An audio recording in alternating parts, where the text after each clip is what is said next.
Welcome back to the channel. Really glad to sit down here with Vince from Pi. Don't really know a whole lot about the project, but I enjoyed his personality and I'm really happy to take the time. So Vince, thank you so much for sitting down, my friend. Hey, thanks so much for having me. Appreciate it. Thanks, man. So, who's the man behind Pi? So tell you a little bit about myself. Sure. To kick off. So I'm a recent graduate from Stanford. Did my MBA there. Have actually spent a lot of my time in community organizing, grassroots organizing, doing nonprofit work.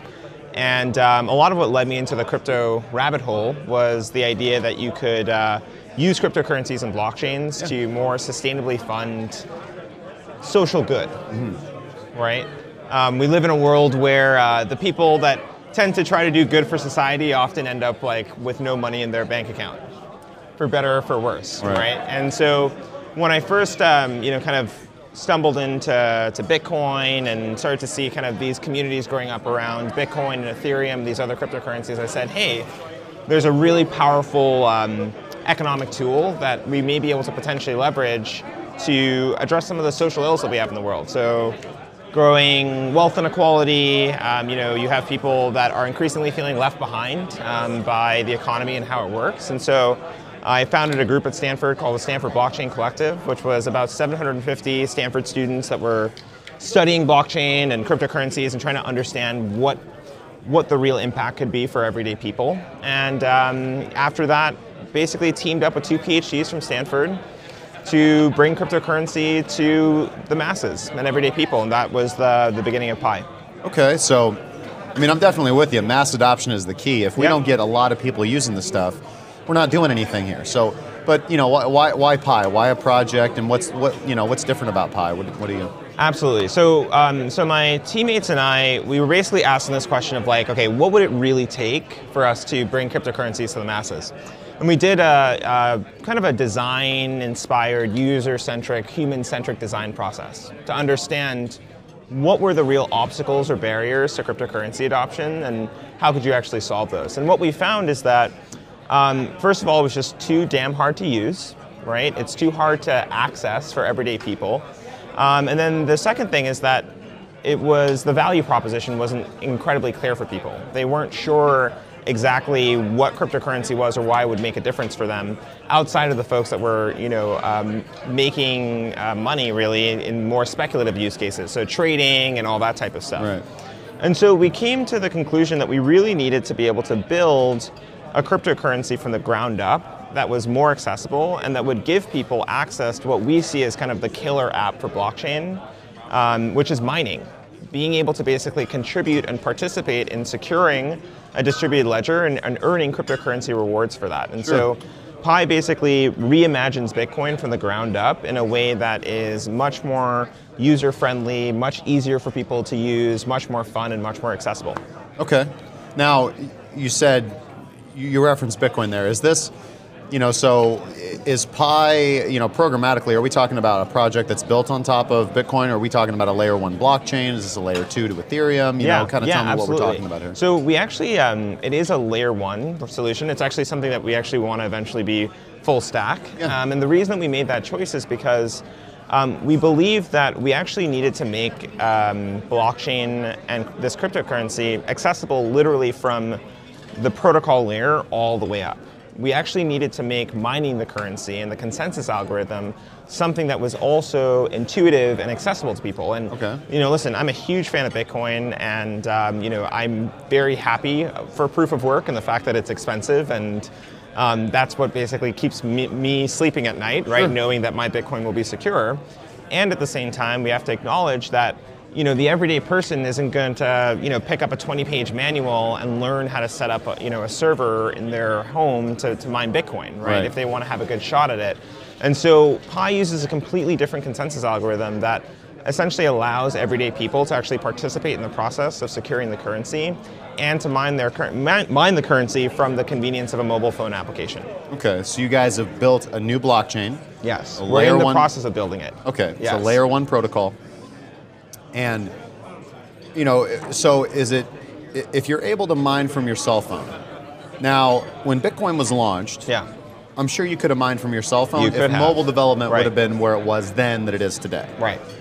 So, when you're, are you taking a proof of work approach, or what is your consensus approach? Yeah, exactly. So actually, the first thing I'll say is that a lot of people actually don't realize that in the early days of Bitcoin, you could essentially mine the currency for the cost of computing power, right? So you could fire up just a PC, or even back then potentially a mobile phone, and you would have been able to earn upwards of 10 Bitcoin every or 50 Bitcoin, 50 Bitcoin every 10 minutes, right? So it's like that would have been a nice situation. You're earning more than 10 right now. Yeah, for exactly. A few more months. Yeah, until I think it's May 2020, right?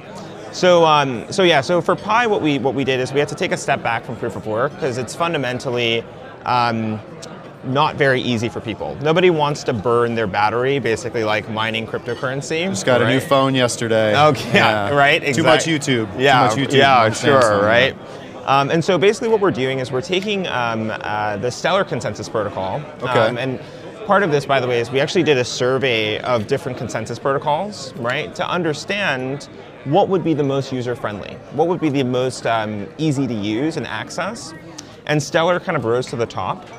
And the way that Stellar works, it's based on something called federated Byzantine agreements. And you can think of this as a progressive voting mechanism, where people go into the Stellar network, you can spin up a node, and then you identify other nodes in the network, and you say, I will only agree to transactions that these 3 people agree to. And essentially, as each node does that, it kind of aggregates into what you might think of as almost like a global trust graph of sorts, right? And so the upside of this then is that cryptocurrency mining is not about burning a lot of energy to prove your trustworthiness. It's based more on leveraging your existing social connections and providing information about who in the world you can and can't trust.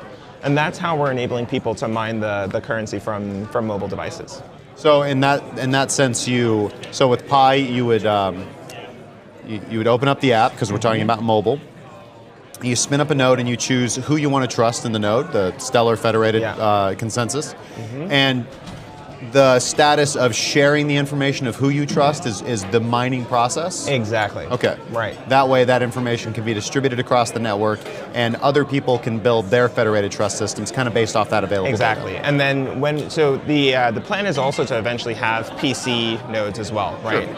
Which will be responsible for validating transactions. And the idea there is that the graph that gets built by all these mobile phone users is the key input that allows the PC nodes then to understand who can and can't be trusted, who can and can't, whose transactions should and shouldn't be validated. Sure. Great, man. Yeah. Where can people find out more about Pi? Just go to our landing page. It's minepi.com. MinePi. Minepi.com. Very simple. That's PI, as in the Greek letter pi. And it's been a really exciting run, actually. So we came out of stealth, you could say, on March 14th. So Pi Day, 3/14 of 2019. And basically since May, we've now added over 1 million people to the platform. Cool. So when it comes to this concept of like mass adoption and cryptocurrency, Pi is actually well on its way to being one of the world's most widely distributed and used cryptocurrencies. So it's been a very, very exciting few months, and we're just getting started to work. Cool, awesome, man. Yeah. What do you think's going on with cryptocurrency right now? You know, we've had a pretty good year. So, where do you think we're headed? I mean, I think that we're in the kind of maturation phase, I think, of cryptocurrency. Obviously, the 2016, 2017 bull market and bubble, as some would call it, was a very exuberant time, you should say, in the crypto space, right? Good time for traders, actually. Good time for traders. Right?